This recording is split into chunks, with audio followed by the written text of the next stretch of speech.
Visakha central జైలును AP హోంమంత్రి అనిత సందర్శించారు. గంజాయి అమ్ముతూ పట్టుబడి జైల్లో శిక్ష అనుభవిస్తున్న వారితో మాట్లాడారు.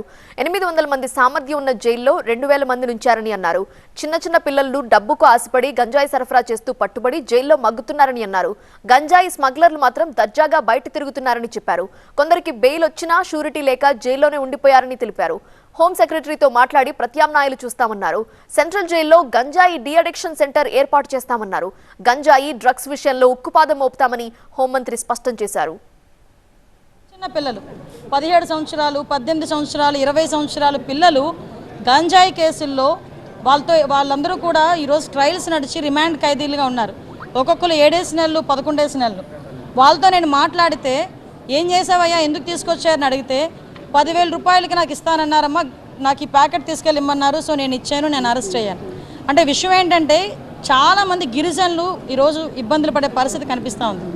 మేము గాంజా మీద దృష్టి పెట్టిన తర్వాత ఎస్పెషల్ అసలు ఏం జరుగుతుంది లోపల తెలుసుకుందాం అనే ఉద్దేశంతోనే నేను వెళ్ళడం జరిగింది.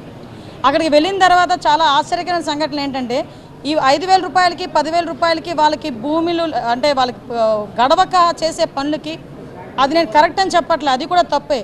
కానీ ఎవరైతే మెయిన్ వెండర్స్ ఉన్నారో వాళ్ళేమో బయట దర్జాగా తిరుగుతున్నారు. ఇలా పూట గడవక చేసిన వాళ్ళందరూ కూడా జైల్లో మగ్గిపోతున్నారు.